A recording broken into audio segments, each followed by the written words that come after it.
사랑하는 서미스 교회 여러분, 반갑습니다.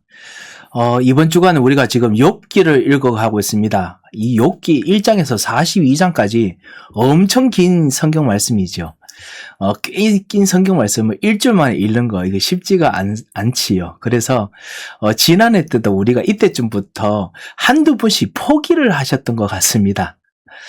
그래서 이번에는 포기하지 말자라는 차원에서 소그룹까지 만들어서 우리가 지금 인도받고 있습니다.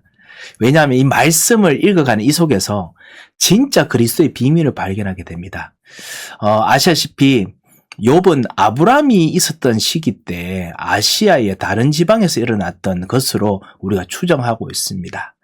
그래서 아브라함과 같이 아주 초기에 있었던 창세기 때 있었던 이야기인데 그도 여자의 후손과 비슷한 어떤 해답이 있었지 않았을까라는 부분을 우리가 볼 수 있습니다. 욥에게서 정말 창세기 3장 15절 같은 정확한 언급을 보기는 어렵습니다. 그런 어떤 정확한 이제 그 집안의 족보가 그렇지 않은 것 같거든요. 하지만은 메시아와 창세기 3장의 이미지가 분명히 있습니다. 얼마 전에 어떤 랩런트가 그 질문을 하면서 하나님께서는 불공평한 거 아니냐라는 불신앙이 좀 있어서 고민되는 것을 이야기한 적이 있다는 것을 어떤 중지자 통해서 들었습니다. 무엇이냐면은 진짜 현장에 너무 착한 사람들도 많고 그리고 너무 좋은 사람들 많은데 왜 하나님께서는 이 성경에 있는 그리스도를 알지 못하면 왜 진짜 다 멸망받게 만드느냐. 정말 이건 내가 진짜 현장 사람들 설득하려고 하는데 너무 힘들다.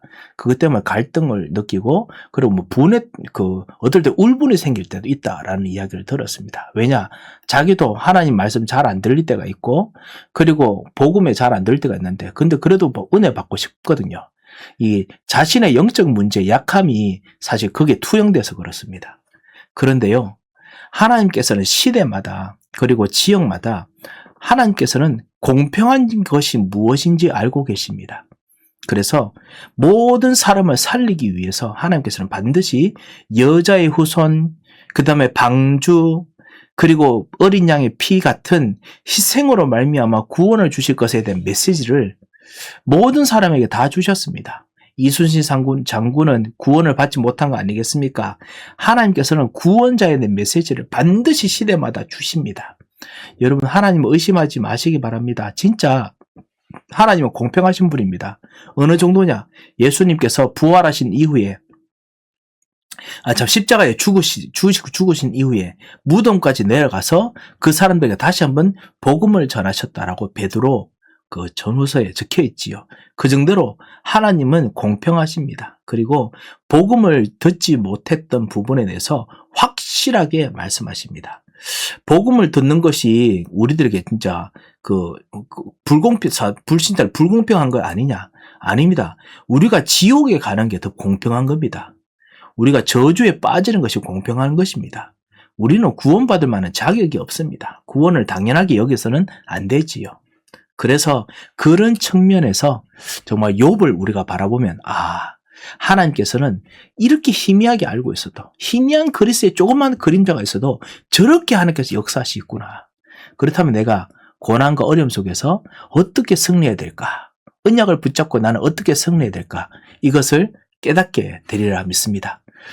참다운 이 25의 역사가 일어나도록 기도하는 욥기의 시간이 되시기 바랍니다. 한번 기도하겠습니다. 살아계신 하나님 아버지 감사합니다. 현장에서는 숨어서 진짜 모르고 있어서 파묻혀 있어서 그리스도를 모르는 사람들이 있는데 우리를 부르셔서 그리스도를 누린 사람으로 부르셔서 감사합니다. 때로는 고통과 아픔과 그리고 오래된 정말 지칠 만큼 오래된 그런 정말 인내해야 될 일들이 우리들에게 있음에 불구하고 주님 오늘도 우리를 구원하시고 인도하여 주셔서 감사합니다. 살아계신 주님 오늘도 이 욥기의 말씀을 통해서 생명의 그리스도와 생명의 하나님 나라가 보이게 하여 주시옵소서. 하나님의 회복하시는 비밀을 볼 수 있도록 역사하여 주시옵소서. 함께 하실 것을 믿고 감사하고 예수 그리스도 이름으로 기도합니다. 아멘. 자, 오늘 욥기입니다. 그래서 욥기의 리딩 오늘의 이번 주에 여러분과 또 같이 모여서 하실 분들 그 리딩 지저스를 통해서 욥기의 전체 흐름을 보도록 하겠습니다.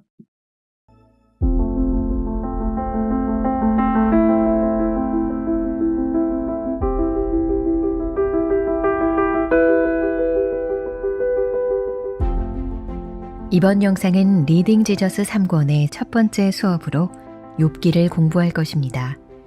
욥에게 닥친 고난과 그 가운데 펼쳐진 욥과 친구들의 대화를 살펴보며 욥이 경험하는 고통을 우리는 어떻게 이해해야 하는지, 그리고 욥의 고난의 삶이 어떻게 예수 그리스도를 가리키는지 함께 생각해 보도록 하겠습니다. 욥기는 풍성한 축복 속에서 번영을 누렸던 한 사람이 한순간에 모든 것을 잃어버리고 극심한 고난을 경험한 후 다시 회복되는 이야기를 다룹니다. 흔히 욥기가 고난의 원인을 설명하는 데 좋은 책이라고 말하지만 정작 본서는 고난의 이유에 대한 명확한 답을 주지는 않습니다. 오히려 고통의 문제를 우리의 눈이 아닌 하나님의 관점으로 바라보게 함으로써 더 깊은 진리를 가르쳐 줍니다. 그럼 이제부터 욥의 이야기를 자세히 살펴볼까요?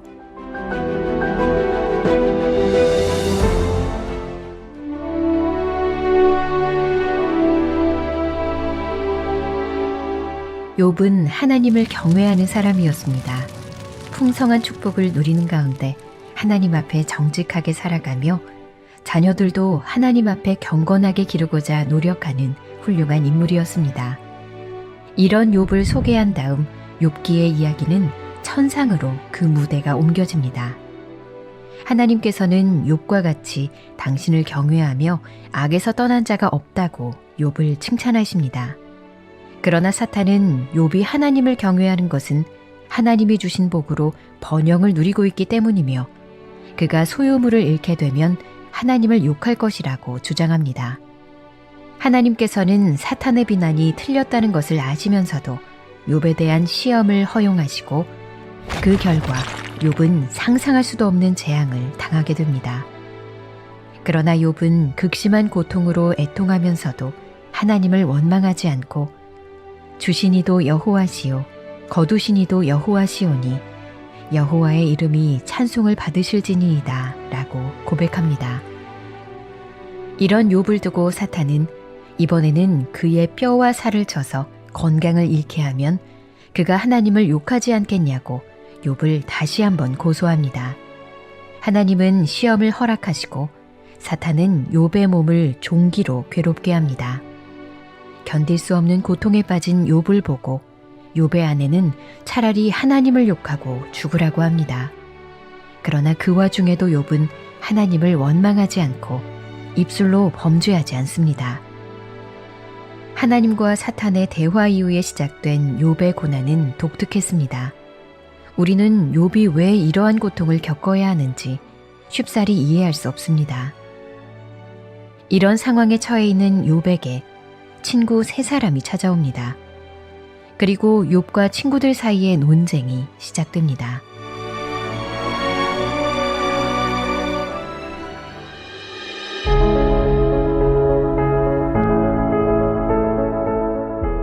욥기 4장부터는 욥과 그의 세 친구인 엘리바스, 빌닷, 소발의 대화가 이어집니다. 친구들은 욥을 위로한다는 이유로 찾아왔지만 정작 욥을 훈계하며 그가 겪는 고통을 가중시킵니다. 이들의 말은 일면적으로는 진리인 부분도 있지만 잘못된 주장이 있기 때문에 주의 깊게 살펴보아야 합니다. 친구들의 해석처럼 이 땅에서 인간의 고난은 죄와 타락으로 인해 초래되는 것이 일반적인 패턴이라고 볼 수 있습니다. 그러나 동시에 예외가 있다는 사실도 기억해야 합니다. 욥의 경우처럼 의인이 고난을 받는 경우가 분명히 존재하기 때문입니다. 우리는 고난당한 이들을 대할 때 마치 하나님의 뜻을 다 알고 있는 것처럼 행동해서는 안 됩니다.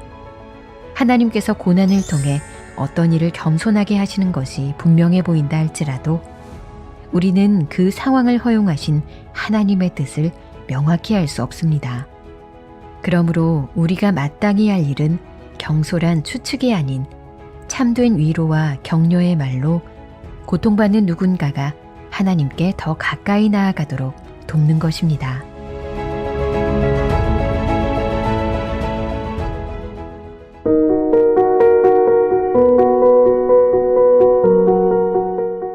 욥과 친구들의 논쟁은 욥이 자신을 의인으로 여김으로 그 세 사람이 말을 그치니 라는 말씀으로 중단됩니다.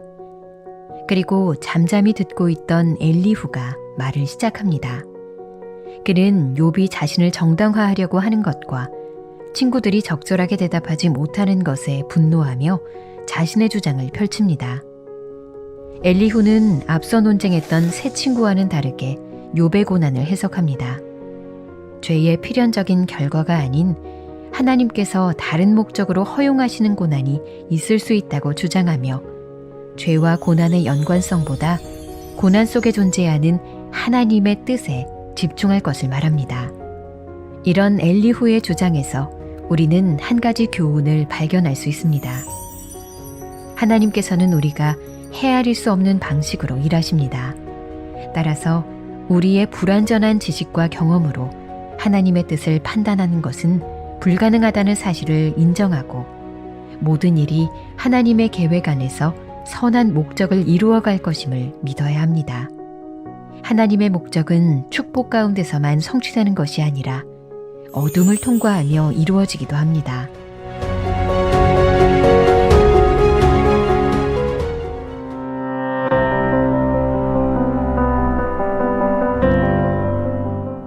욥기는 오랜 논쟁 후에 마침내 하나님께서 나타나시는 장면에서 절정을 이룹니다.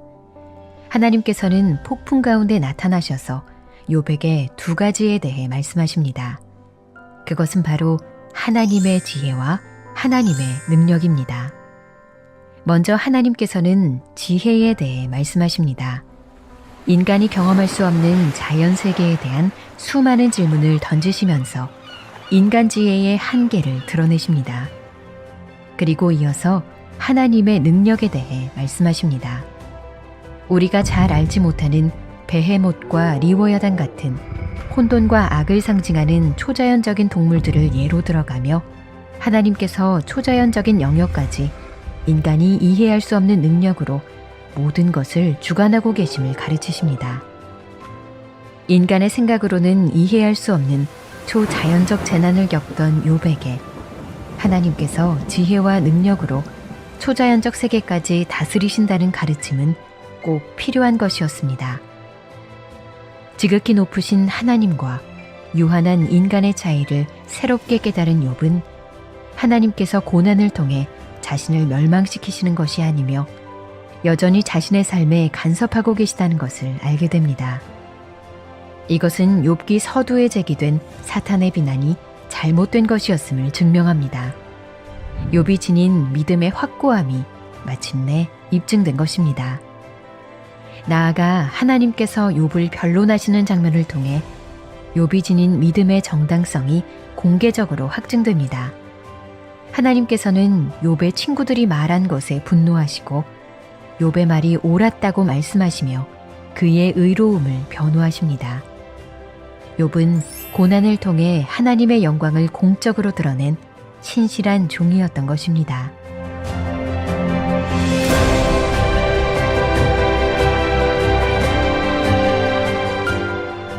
욥기는 우리를 예수 그리스도께로 인도합니다. 예수님도 욥처럼 고난받으시고 그 고난 속에서 끝까지 신실함을 지키셨습니다. 욥의 이야기가 제 가운데 주저앉아 있는 것으로 끝나지 않는 것처럼 예수님의 이야기도 십자가에서의 영원한 고통으로 끝나지 않았습니다. 예수님은 죽음을 이기시고 부활하셨습니다. 고난받았던 종이 모든 이름 위에 뛰어난 이름을 가지고 지극히 높임받으신 것입니다.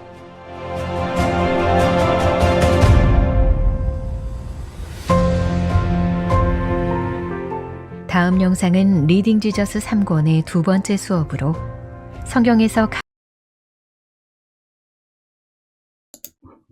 네, 우리 이렇게 같이 욥의 부분을 보았습니다. 욥이 메시아를 보이지 않게 뭔가 미리 보았습니다. 메시아를 미리 깨달았지요. 한번 우리가 한번 보겠습니다. 인생이 송두리째 뽑히는 시험. 욥기는 이 욥의 삶을 경건과 번영이라는 두 가지 특징으로 묶어서 소개하고 지상에서 천상으로 초점을 옮깁니다. 물론 이런 내용을 당사자인 욥은 모르고 독자에게만 공개됩니다. 욥을 칭찬하시는 하나님 앞에서 사탄은 거짓 주장을 펼칩니다. 욥이 하나님을 잘 섬기는 이유는 욥이 가진 좋은 것들 때문이라고 주장합니다. 전능하신 하나님은 이 비난이 거짓임을 아시면서도 정면으로 부인하지 아니하시고 오히려 욥의 가족과 재산을 빼앗도록 사탄에게 시험을 허용하십니다. 죄송합니다. 그 결과 욥은 상상하기 어려운 그런 진짜 그 대참사를 4번 연속 당합니다. 하지만 그리고도 찬양을 하나님께 드립니다. 주신 이도 여호와시요 거두신 이도 여호와시니오니 여호와의 이름이 찬송을 받을지니이다. 이는 놀라운 하나님의 은혜의 결과를 보여주는 고백입니다. 이어서 1장은 이렇게 결론을 맺습니다. 이 모든 일에 욥이 범죄하지 아니하고 하나님을 향하여 원망하지 아니하니라. 자, 이 정도도 정말 참 좋은 그 부분이죠. 이 정도도 참 좋은 순종의 부분입니다. 그리고 정말 참 그 믿음의 사람의 부분입니다만, 이 정도 가지고 하면 안 되지요. 사단이 가만히 놔두지 않지요. 그러나 첫 시험에서 욥의 소유물과 자녀들에게만 손을 댔던 사탄은 곧이어 주님께 허락을 받아서 욥의 온몸에 총기가 나게 합니다. 여기서 주목할 점은 사탄의 악의 한계를 정하신 분도 하나님이시고 이 싸움을 시작하게 하신 분도 주님이시라는 것입니다. 자, 그래서 욥의 아내가 이거를 눈치를 챘는지 뭐라고 하냐면은 욥의 아내가 하나님을 욕하고 죽어라 라고 악담을 퍼붓습니다.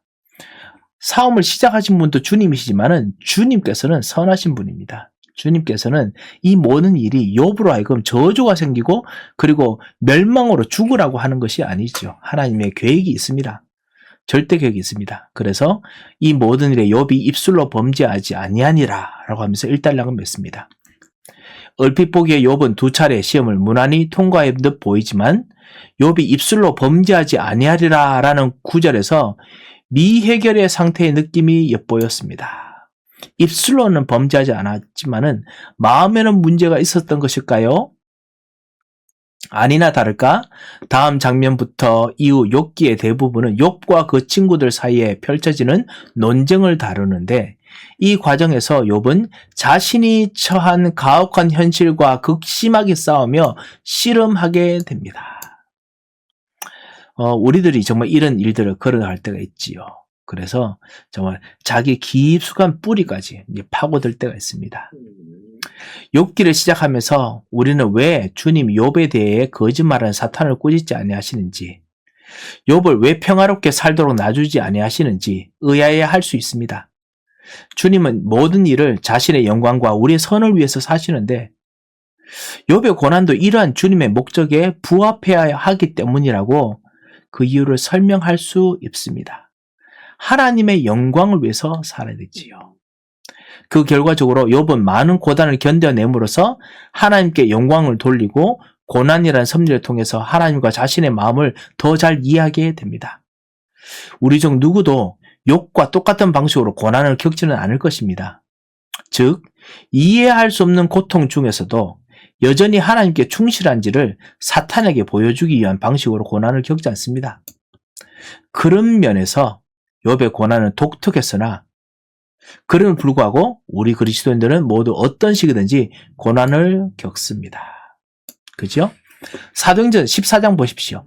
제자들의 마음을 굳게 하여 이 믿음에 머물러 있으라 권하고 또 우리가 하나님 나라에 들어가려면 많은 환난을 겪어야 할 것이라 하고 특별히 전도자들에게 진짜 이 일들이 진짜 있지요. 그래서 저는 정말 우리 전도자들이 그 말씀 운동하는 분들이 정말 크리스찬이라고 저는 생각합니다. 핍박이 있다, 어려움이 있다, 정말 크리스찬이라고 생각합니다. 여러분에게 하나님의 축복이 충만하게 임하시기 바랍니다. 욥에게 있는 하나님의 축복이 그 욥처럼 고난을 이겨낸 축복이 그 다음 욥처럼 고난 이후에 하나님이 주신 풍성한 축복이 여러분에게 있으시기 바랍니다. 그럴 때면 욥의 친구들이 주장한 잘못된 추론을 믿고 싶은 유혹이 생길 때도 있습니다. 왜냐하면 각인 뿌리 체질을 깊이 파고드는 질문들을 하거든요. 그들이 가지고 있는 그 고난 속에서 생기는 옛날에 복음 아닌 각인, 복음 아닌 뿌리, 복음 아닌 체질들을 막 드러내면서 너 이런 마음 가지고 있지 않느냐? 하나님께 저주해라. 그리고 너 진짜 이거 때문에 너는 내가 잘못했다. 계속합니다. 그럴 때면 욥의 친구들이 주장한 잘못된 추론을 믿고 싶은 유혹이 생길 수 있습니다. 하지만 우리는 고난을 통해서 우리의 불신앙을 깨닫고 그 과정 가운데 오직 하나님만 신뢰하고 그분께 매달려야 한다는 교훈을 욥기에서 없습니다. 우리는 이것을 보고 오직 유일성 재창조라고 부릅니다. 오직 유일성 재창조 외에는 다른 길이 없습니다. 하나님으로부터 내려오는 보호자의 능력 외에는 다른 길이 없습니다. 이게 욥기의 교훈이지요.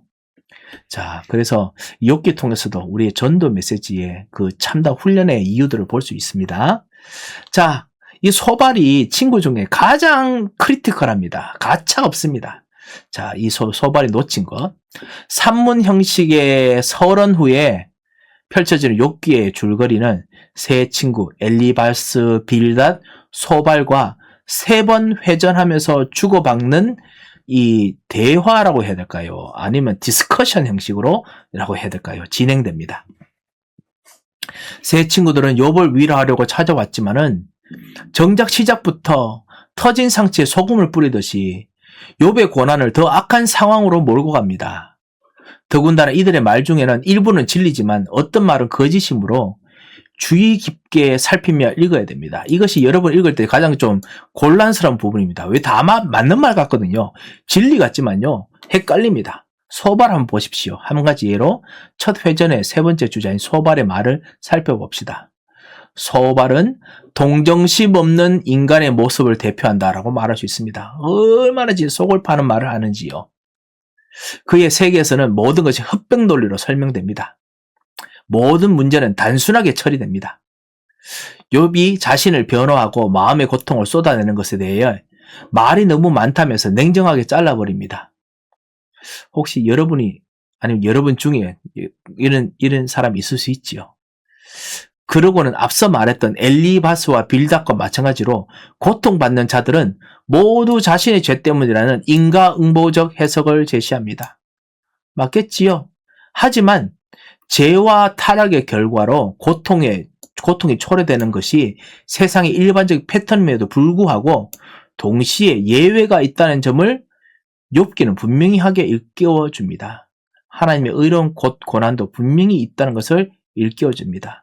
사단의 역사가 있다는 것도 분명히 일깨워 줍니다. 약한 것도 있지요. 하지만은 있습니다. 그리고 소발의 말 중에서 그래서 잘 주목해야 됩니다. 7절, 9절. 그는 여기서 욥에게 신학적인 진리를 말합니다.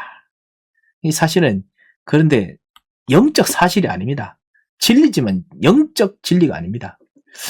하지만 욥에게 필요한 것은 이미 알고 있는 진리에 대한 신학적 강의가 아니라 욥기 12장 3절 자신의 곁에 함께 있으면서 슬퍼하는 동안에 함께 슬퍼하고 자신을 위해 기도해주고 하나님의 신실하시고 자비에 대해 성경적 진리로 위로해주면서 진심으로 격려해주는 친구들이었습니다.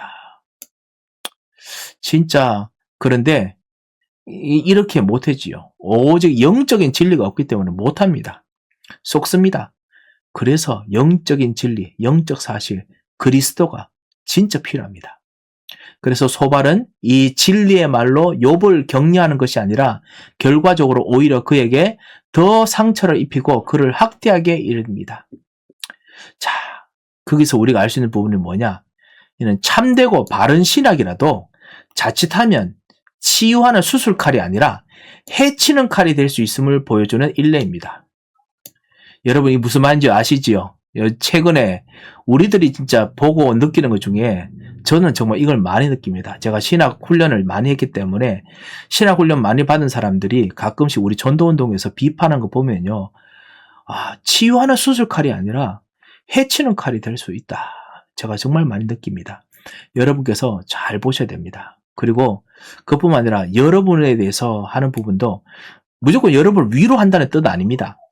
여러분을 위로한다는 것은 아닙니다만 여러분에게 어떤 진리가 오더라도 그리스도가 아니면은 모든 진리가 여러분을 살리지를 못합니다.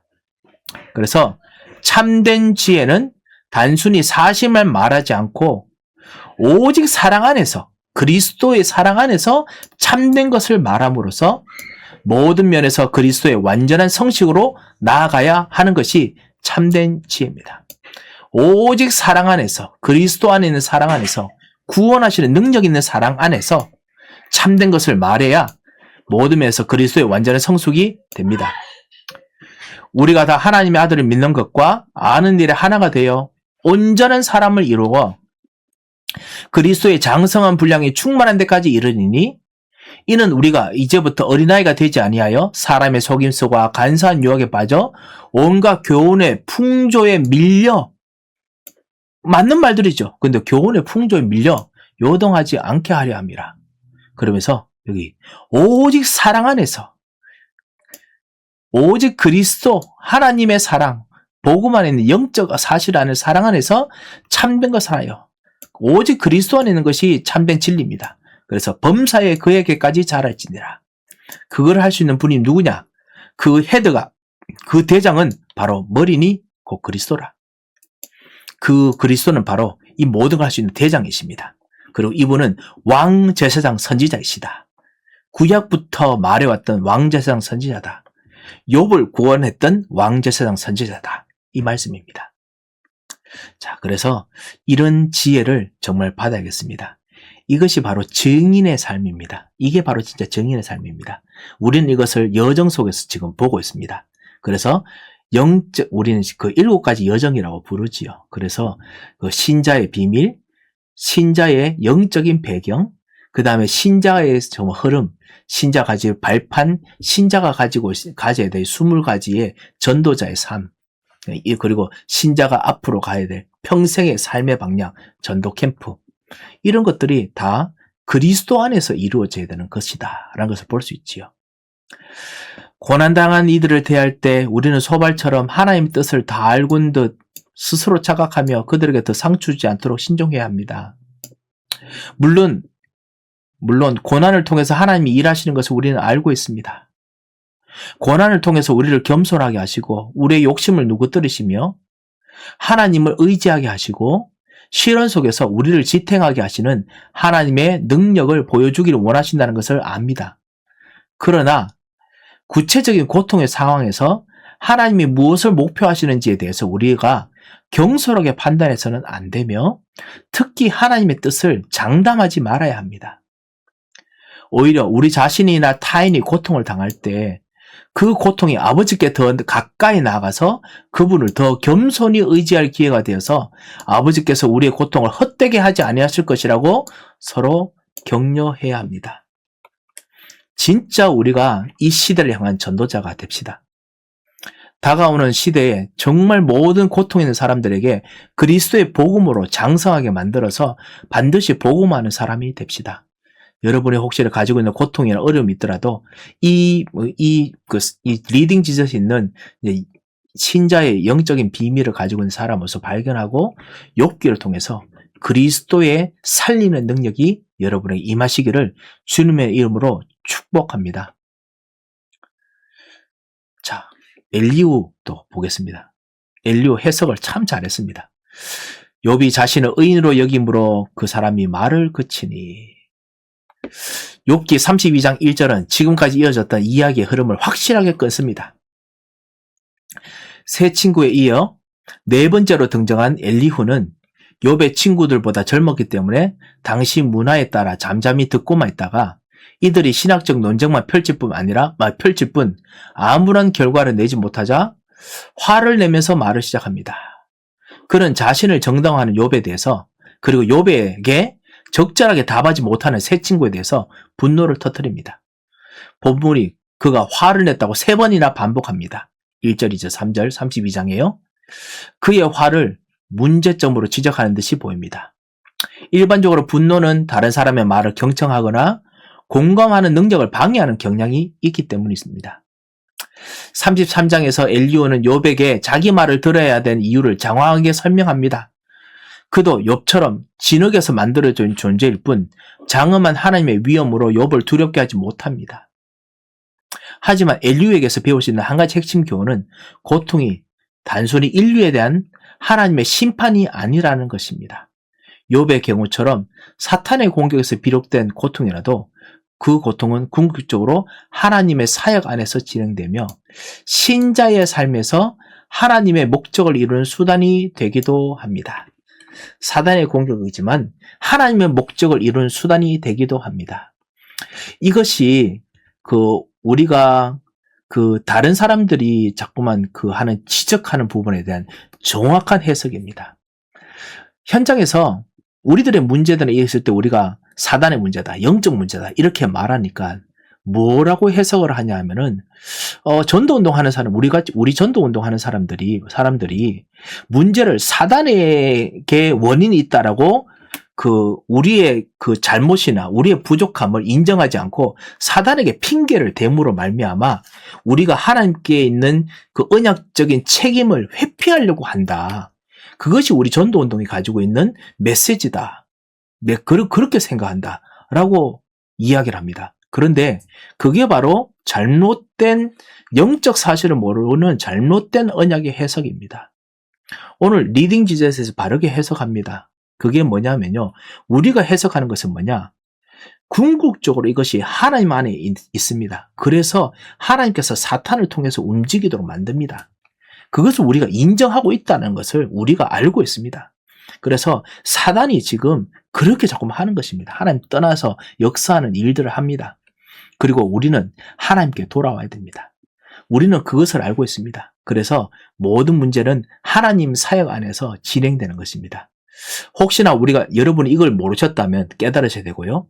여러분이 이걸 아신다면 이 문제에 이제 두 가지가 중첩되어 있다는 거죠. 깊은 깊이를 아셨다는 뜻이지요. 그래서 사단의 역사입니다. 그리고 진짜 죄에 대한 문제입니다. 동시에 그거는 하나님의 계획이 있습니다. 이거를 꼭 깨달아야겠습니다. 그래서 이런 복합적인 부분이 있는데 너무나 우리가 사단의 역사에서 말하면은 너무나 단순하게 해석한다고 여기는 바깥의 사람들에게 여러분께서 오해를 괜히 상처받지 마시기 바랍니다. 그분들이 지식이 얕아서 그렇습니다. 그래서 이런 정말 하나님의 목적 안에서 하나님의 사역 안에서 진행되고 있다는 것을 보아야겠습니다. 우리도 언약적 책임이 있고요. 그리고 사단의 역사하는 것도 맞습니다. C.S. 루이스가 이렇게 말했습니다. 고통은 귀먹은 세상을 깨우는 하나님의 확성기다 라고 말했습니다. 하나님의 목적은 축복과 상급만이 아니라 때로는 깊은 어둠을 통과하며 성취되기도 합니다. 그래서 하나님의 계획이 반드시 들어가 있습니다. 밖에서 말하는 사람들이 하나님의 계획이라고 말을 안 한다고 또 비판하기도 합니다. 아닙니다. 하나님의 계획이지만 사단의 역사가 있다는 것을 알아야 됩니다. 그것을 같이 포함해야 됩니다. 그 모든 걸 토탈했을 때 하나님의 역사지요. 그래서 그 메시지 통합적인 눈을 보지 못하는 비판도 문제입니다. 그래서 우리는 이 통합적인 눈을 봐야 됩니다. 하나님의 전체적인 절대적인 계획 안에 사단도 역사합니다. 하나님께서 허용하십니다. 왜? 복음을 깨달아야 되니까. 불신자라도 제발 좀 깨달아라. 저들이 죽어 있지만 하나님 마음은 그래도 깨닫기를 원하십니다. 그리고 신자라면 더더욱 복음 들어야 될 사람이면 더더욱 깨달아라. 그래서 문제를 하나님께서 좀 고통을 겪게 하십니다. 그리고 건져주기를 원하십니다. 살리기를 원하십니다. 능력을 주셔서 승리하기를 원하십니다. 이런 전체적인 그림을 반드시 봐야겠습니다. 엘리후는 욥의 고통이 그의 죄 때문에 생긴 결과라고 주장하는 대신에 고난이 신자의 삶에 미칠 수 있는 긍정적 가치가 있다고 확신합니다. 새 친구는 욥의 고난이 그의 죄 때문이라고 보지만 엘리후는 하나님이 고난을 심판이 아니라 복을 주시기 위한 시련으로 삼을 수 있다는 가능성을 제시합니다. 잘 봤지요? 또한 그는 욥의 고난과 죄의 명확한 연관성을 설명하기보다 그렇죠. 연관성 설명하고 그렇게 말하는 거 이거 사실 되게 짧은 지식입니다. 이 세상을 향한 하나님의 긍정적인 목적을 변화하기 위해서 최선을 다합니다. 하지만은 지혜가 짧으니 이런 그의 주장 역시 완전하지 않으며 어떤 면에서 욥기의 해결을 지연시킬 뿐이었습니다. 욥기의 궁극적인 해결은 오직 주님만이, 하나님만이 자신을 스스로 계시할 때만 실현될 수 있습니다. 그래서 하나님께서 자신을 스스로 계시합니다. 스스로 계시라는 거 참 저 마음에 듭니다. 저는요. 여러분도 마음에 드시라 생각합니다. 진짜 하나님께 스스로 계시할 때면 이것이 가능합니다. 그래서 하나님께서 말씀을 주셨습니다. 성령으로 지금 스스로 계시하고 역사하십니다. 결국 우리에게는 엘리후보다 더 나은 중재자가 필요합니다. 엘리후는 고난에 대한 하나님의 긍정적인 목적을 욥에게 제시할 수 있었지만은 예수님처럼 욥의 고난을 스스로 떠맡지는 못합니다.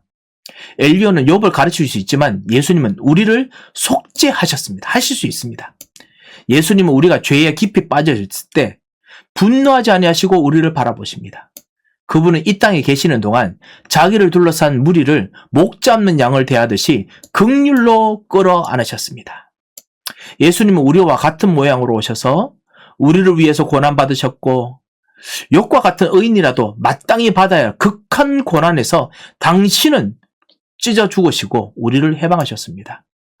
결국 예수님은 욥이 찾지 못했던 하나님과 사람 사이의 궁극적인 중보자가 되셨습니다. 그래서 우리의 최고의 궁극적인 중보자 아니면은 이거 답이 없습니다. 그리스도만이 할 수 있습니다. 만일 1천 천사 가운데 하나가 그 사람의 중보자로 함께 있어서 그의 정당함을 보일지인데 하나님이 그 사람을 불쌍히 여기사 그를 건져서 구덩이에 내려가지 않게 하라. 내가 대성물을 얻었다 하시리라. 33장. 그래서 이 말을 디모데전서에서 다시 확실히 말하죠. 하나님은 한 분이시요. 또 하나님과 사람 사이에도 중보자도 이 땅에는 한 분밖에 없다. 한 분이시니 그 사람이신 예수 그리스도 예수라. 이분이 우리의 주인이 되셨고 다 이루었다 하셨습니다. 하나님이 하나신 이유, 하나님이신 이유. 그래서 욥기의 절정은 오랜 논쟁 끝에 마침내 하나님이 나타나셔서 스스로 말씀하십니다. 그 부분이 나오지요. 절정입니다. 하나님은 두 번이나 폭풍 가운데서 욥에게 말씀하시는데 첫째는 하나님의 지혜에 대해서 말씀하시고요. 둘째는 하나님의 능력에 대해서 말씀하십니다. 첫 번째 지혜에 대해서는 인간이 경험할 수 없는 자연세계에 대해서, 자연세계의 영역에 대해서 욥이 대답할 수 없는 많은 질문을 던지시면서 그래서 설명하십니다. 그리고 두 번째 말씀에서는 이 능력에 대해서는 인간이 전혀 이해할 수도 없는, 파악할 수도 없는 초자연적 영역으로 무대를 옮기셔서 하나님의 위대한 능력을 베헤못, 리워야단 이런 예화로 하나님의 위대한 능력을 설명하십니다. 욥은 초자연적인 공격을 받고 있었으므로 주님이 초자연적 세계까지 다스리는 창조주라는 설명이 필요했을 것입니다. 그래서 진짜 창조주이다. 영적인 것과 보이지 않는 세계까지 다스리시고 옛날에 있었던 것도 다스릴 수 있는 그분이다라는 것을 하나님께서 보여주십니다. 베헤못, 리워, 야단, 나중에 그 요한계시록에 한 번 더 나오지요. 그런데요, 초자연적인 동물로서 각각 복문에서 하마와 비슷한 땅 짐승과 그 다음에 악어와 비슷한 바다 짐승으로 묘사가 됩니다. 이 둘은 모두 고대 문헌에서는 거대할 뿐 아니라 혼돈과 악을 상징하며 신에 대항하는 무서운 동물로 묘사되었습니다. 욥기 저자는 이들의 무시무시한 맹렬함과 힘을 장황하게 묘사하면서 이런 괴물조차도 전능자의 능력을 능가할 수 없으며 결국 그것들까지 하나님께서 창조하셨다는 것을 보여주었습니다. 주님의 두 차례의 질문이 끝날 때마다 욥은 하나님께 회개하며 그 앞에 복종합니다. 그리고 욥의 이야기는 드디어 이 지점에서 갈등의 실마리를 풀게 됩니다. 욥은 자신이 왜 고난받아야 했는지를 여전히 이해할 수 없었지만 그럼에도 하나님의 탁월한 지혜와 권능, 능력에 겸손히 복종합니다. 이 하나님의 절대 주권이죠. 그는 하나님의 능력과 지혜는 헤아리기 어려울 정도로 크시고 자신의 지혜와 능력은 한계가 있음을 새롭게 깨닫고 주님의 위대하심에 드러날 계시 앞으로 복종합니다. 그래서 겸손과 회개의 자리로 나가지요. 욥은 고난을 통해서 하나님께 멸망당하거나 짓밟히지 않았으며 하나님은 욥에게 자신을 변론하실 뿐 아니라 당신의 종에게 깊은 관심을 보이십니다. 하나님께서는 멸망하거나 짓밟지 않으십니다. 하나님께서는 깊은 관심을 보이십니다. 그리고 마지막에서 주목할 점은 하나님께서 욥에게 건강과 재물을 회복하시기 전에 욥이 먼저 여호와께 회개하며 자신을 복종시킨다는 것이었습니다. 욥이 첫머리에서는 사탄이 제기했던 욥에 대한 비난은 결국 부분에서 거짓으로 증명되는 셈이 되었습니다. 욥은 사탄의 비난과는 정반대로 고통 가운데서도 하나님을 저주하거나 죽지 않았을 뿐 아니라 병들고 재산과 자식과 모든 것을 잃고도 오히려 티끌과 재 가운데서 회개하며 하나님께 매달렸습니다. 그리고 그것은 하나님께서 욥에게 복을 주시기 때문에 한 행동이 아니라 오직 하나님을 향한 욥의 순수한 믿음의 반응 때문이었습니다. 이 믿음이 어디서 오겠습니까? 하나님이 주신 믿음입니다. 그래서 하나님 주신 믿음을 붙잡고 온전히 가는데 욥이 좀 입으로는 하더라도 속에서 좀 안 좋은 부분, 좀 불신앙도 있었겠지요.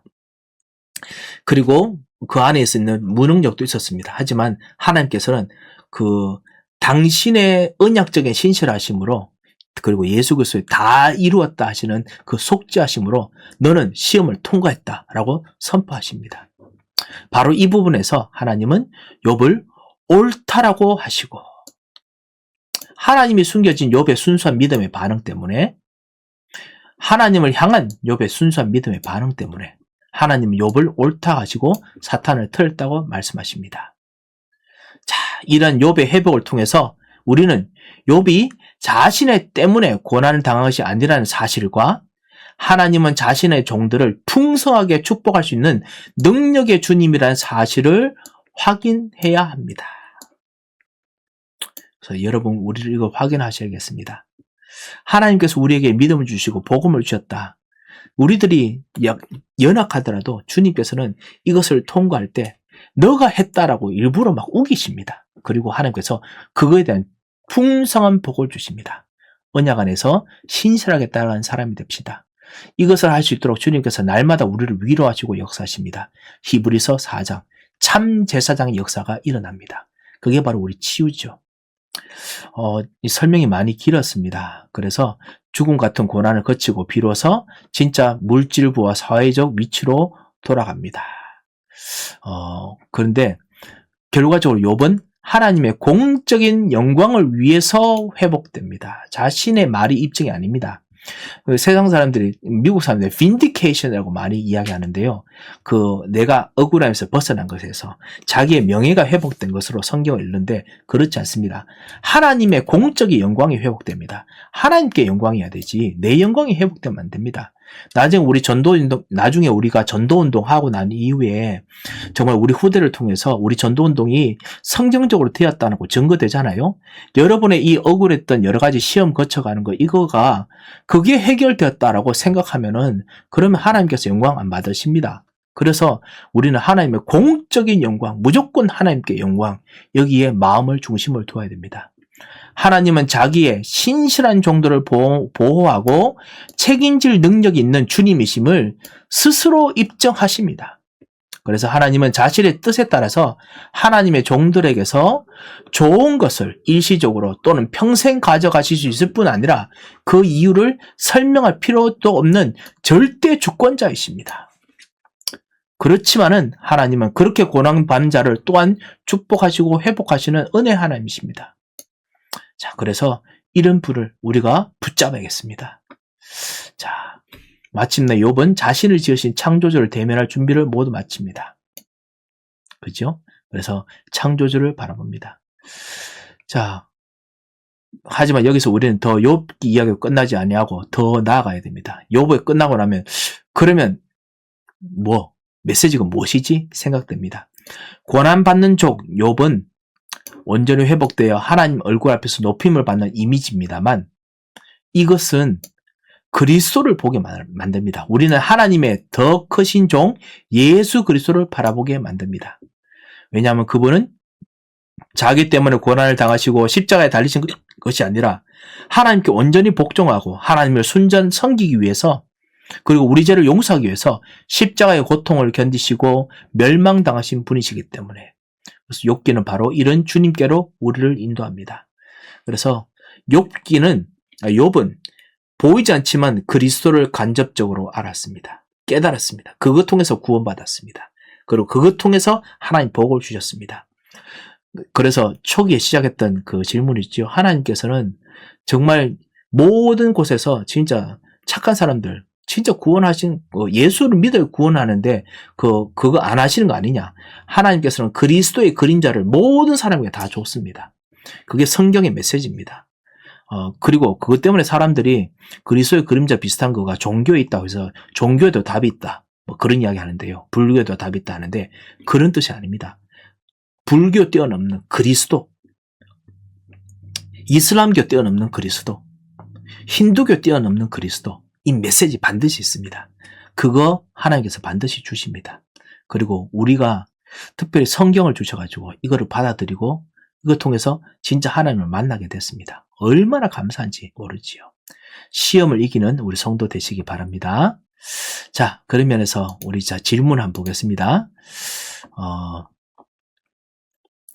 욥기는 우리가 비록 고난의 이유를 모른다고 해도 하나님의 탁월한 뭐라고 해야 되죠? 지혜와 탁월한 지혜를 신뢰하며 결국 그 앞에 무릎 꿇고 순종해야 되는 사실을 보여주며 궁극적으로는 고통의 십자가에서 우리를 보호하시며 축복하시는 그리스도를 바라볼 수 있게 합니다. 욥은 많은 고난을 견뎌냄으로써 하나님께 영광을 돌리고 고난이라는 시련이라고 할까요? 시험이라고 할까요? 섭리라고 하거든요. 고난이라는 섭리를 통해서 하나님과 자신의 마음을 더 잘 이해하게 됩니다. 우리는 고난을 통해서 우리의 불신앙을 깨닫고 그 과정 가운데 오직 하나님만 믿고 신뢰하고 그분께 매달려야 한다는 교훈을 욥기에서 없습니다. 그래서 하나님께서 주신 믿음으로 우리가 살게 됩니다. 오직 의인은 믿음으로 말미암아 살리라. 내가 했는 믿음 같지만은 하나님께서 심겨주신 믿음입니다. 그 믿음으로 말미암아 살리라. 복음의 믿음이죠. 고난당하는 이들을 대할 때 우리는 소발처럼 하나님의 뜻을 다 알고 있는 듯이 스스로 착각하며 더 고통인가요? 하며 상처를 주지 않도록 해야 합니다. 신중해야 됩니다. 오히려 우리 자신이나 타인이 고통을 당할 때 그 고통이 아버지께 더 가까이 나가 그분을 더 겸손히 신뢰할 기회가 되어서 아버지께서 우리의 믿음을 헛되지 하게 않을 것이라고 서로 격려해야 합니다. 우리의 고통을 우리가 겸손히 의지할 기회가 돼서 아버지께서 우리의 고통, 우리의 모든 고난을 헛되이 하지 않을 것이라고 서로 실제로 의지하도록 격려해야 됩니다. 격려가 아니었죠? 격려해야 됩니다. 예, 격려해야 됩니다. 엘리후는 욥을 가르칠 수 있지만은 하나님은 우리를 구원하실 수 있습니다. 예수님은 우리를 구원할 수 있습니다. 속죄할 수 있습니다. 예수님은 우리와 같은 모양으로 오셔서 우리를 위해서 고난을 받으셨고 욥과 같은 의인이라도 마땅히 받아야 될 극한의 고난인가요? 예, 고난에서 우리를 회복하셨습니다. 결국